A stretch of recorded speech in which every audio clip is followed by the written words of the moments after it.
Thank you Ganababu గారు for the kind introduction. అందరికీ నమస్కారం అండి. బాలకృష్ణ గారితో మళ్ళీ వేదిక పంచుకోవడం అవకాశం దొరికింది 2019 తర్వాత. నాకు పెళ్ళి 2013లో అయింది. ఆ టైంలో ఇంకా సోషల్ మీడియా అంత పెరగలే. అప్పుడు ఏంటంటే బాలయ్యకి కోపం వస్తే కొడతారు అని దుష్ప్రచారం మీడియాలో చేసేవారు. దాని తర్వాత ఈ సోషల్ మీడియా బాగా పెరిగిన తర్వాత ఆయన మనసు బంగారం, మనిషి బంగారం అనేది అందరికీ అర్థమైంది. అన్స్టాపబుల్ షో చేసేదాకా ఓన్లీ మాస్ అనుకున్నారు. కానీ మిడిల్ క్లాస్కి అందరికీ ఆకర్షించే విధానంగా అన్స్టాపబుల్ షోలో ఎంత సింపుల్గా ఉంటారో అందరికీ పరిచయం అయింది. క్యాన్సర్ హాస్పిటల్ సేవలు గత 15 ఏళ్లుగా క్యాన్సర్ హాస్పిటల్ సేవలు గత 15 ఏళ్లుగా అనేక మందికి సేవలు అందజేశాము. బాలకృష్ణ గారు చెప్పినట్టు నేను కూడా ఇప్పుడు ఆ హాస్పిటల్లో ట్రస్టీగా గత 5 సంవత్సరాలుగా చేస్తున్నాను. ఇప్పుడు ఎక్కడన్నా ఒక వీడియో వచ్చి బాలే నిన్ను కొట్టారా అంటే కొట్టలేదు, అందుకే బాధపడుతున్నాను, కొట్టుంటే అట్లీస్ట్ నన్ను ముట్టుకుంటారు అనుకుంటున్నారు. 2014లో ఏం చేస్తారు, రాజకీయం ఓడిపోతారంటే హిందూపూర్లో మంచి మెజారిటీతో గెలిచారు. రెండోసారి ఛాన్సే లేదన్నారు, దానికన్నా ఇంకా ఎక్కువ మెజారిటీతో గెలిచారు. ఈసారి మూడోసారి చాలా ప్రయత్నాలు చేశారు, అభ్యర్థులు మార్చారు. ఈసారి ఇంకా ఎక్కువ మెజారిటీతో గెలుస్తారా?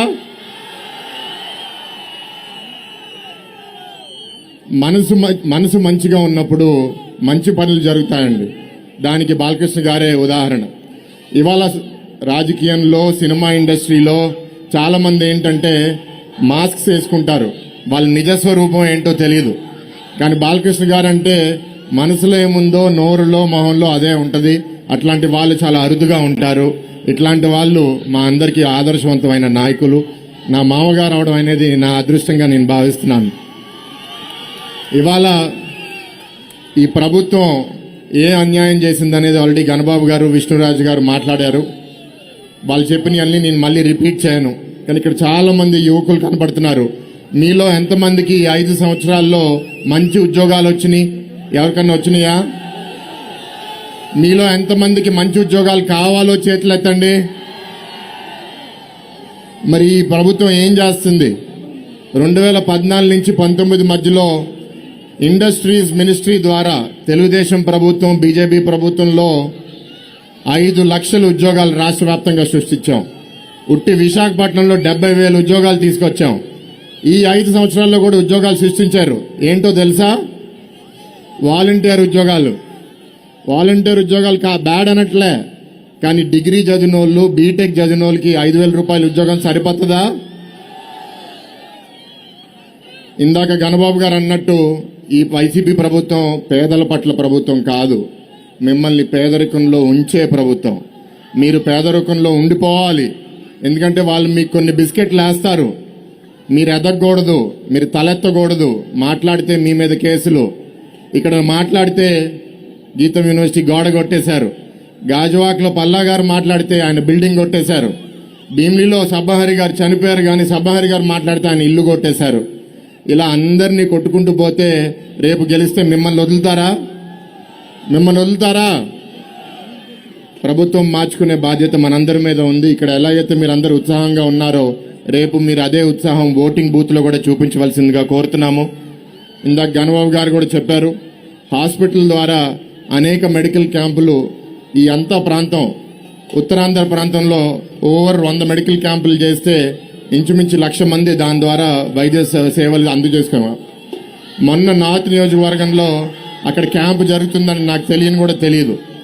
కానీ ఆ క్యాంపు ఎప్పుడు లేని విధంగా ఆయన మీద పోటీ చేసే అభ్యర్థి అనుకుంటా పోలీసులు పంపించి వేధించి ఆ క్యాంప్ ఆపిచ్చాడు. అంటే పేదవాళ్ళకి ఉచితంగా వైద్య సేవలు అందజేయడం కూడా వాళ్ళు తట్టుకోలేకపోతున్నారు. దాని తర్వాత మళ్ళీ కొన్ని రోజుల తర్వాత వైద్య శిబిరాలు మళ్ళీ స్టార్ట్ చేయడం జరిగింది. ఇలా చాలా ఆలోచనలు ఉన్నాయండి. లాస్ట్ టైము నేను ఓడిపోయినందుకు నేనేం బాధపడట్లేదు. జనసేన, బీజేపీ విడిగా పోటీ చేశాము. అయితే ఇప్పుడు సర్పంచ్కి నేను చాలా వీధులకు వెళ్ళాను. అక్కడ కార్పొరేటర్లు గెలిచారు. వీధిలో ఒక్క లైట్ పెట్టుకోలేకపోతున్నారు, ఒక్క డ్రైన్ రిపేర్ చేయలేకపోతున్నారు. నన్ను ఎంపీగా గెలిస్తే నన్ను ఏదన్నా చేయనిచ్చేవారా ఈ ప్రభుత్వం? ఏం చేయనిచ్చేవారు కాదు. అందుకే ఇవాళ నేను గెలవడమో, విష్ణురాజు గారు గెలవడమో, గణబాబు గారు గెలవడమో కాదు, ఈ కూటమిని మనందరం గెలిపించుకోవాలి. ఈ పాలన మారాలి. ఈ పాలన మారితేనే మేము ఏదన్నా చేయగలుగుతాం.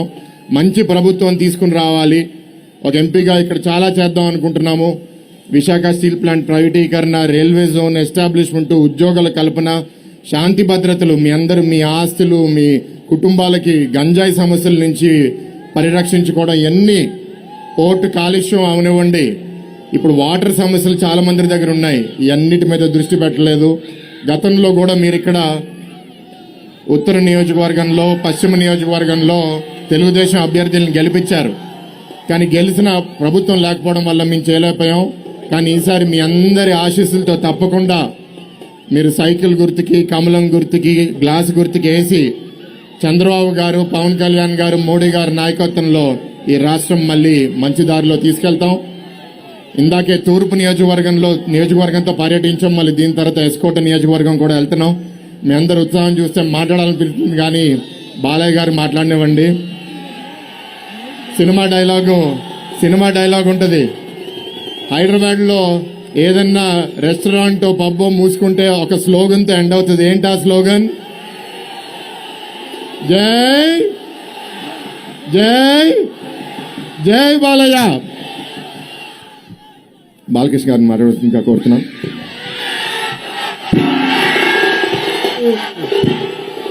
అందరికీ నమస్కారం. బాగుందా దొరువు?